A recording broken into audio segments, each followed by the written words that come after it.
અમરેલી શહેરમાં આવેલા અયોધ્યા એપાર્ટમેન્ટના રહીશોએ ફોર્ચ્યુન હોટલમાં કરી હતી જનતા રેડ. હોટલની આડમાં ચાલતું હતું કૂટનખાનું. પોલીસ અને જનતા વચ્ચે થઈ હતી બબાલ. મહિલાઓ બની હતી રણચંડી. Vraj e bike and solar તેમજ ફોર્ચ્યુન હોટલની આડમાં ચાલતું હતું કૂટનખાનું. મહિલાઓ અને પોલીસ વચ્ચે રકઝકનો મામલો જોવા મળ્યો હતો. સૂત્રો પાસેથી મળતી માહિતી મુજબ આ હોટલની આડમાં કૂટનખાનું ચલાવતો હોટલનો માલિક ભાજપના કાર્યકર્તા હોવાનું સામે આવ્યું છે. જેકેએસ ન્યૂઝ ગુજરાતી સાથે જૈનિક સુજિત્રા, અમરેલી. ગાડીનો શોરૂમ છે.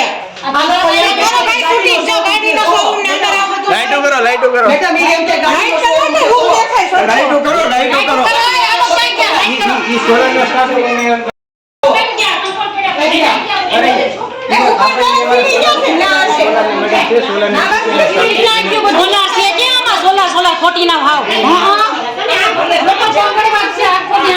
મારું નામ દિવ્યાબેન છે.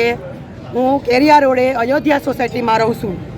સામેની સાઈડ અમારે ખરાબ ધંધા થાય છે. એની માટે અમે બધી મહિલાઓએ આજે કાલનો કેસ દાખલ કર્યો હતો.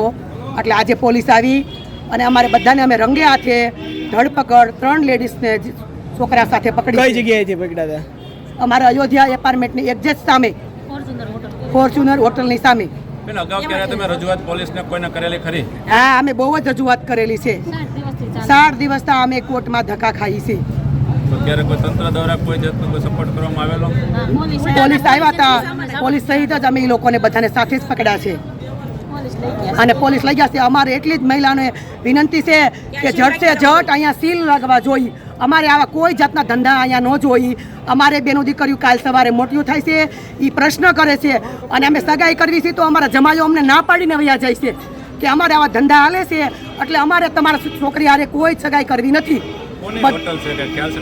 નહીં, માલિકને આજે અમે બોલાવ્યો તો પણ અહીંયા આવ્યો નહીં. અમને ખબર નથી. અમે પકડવાની બહુ કોશિશ કરી પણ માલિક અહીંયા આવ્યો નહીં. કોણ માલિક છે? કોને બોલાવવાની કોશિશ કરી? જે આ ધંધો અહીંયા ચાલુ છે ને એ માલિકને અમે બોલાવવાની કોશિશ કરી. હોટલના માલિકને બધા સાઈડવાળાએ અમને જવાબ આપી દીધો કે અમારો શેઠ બહાર છે.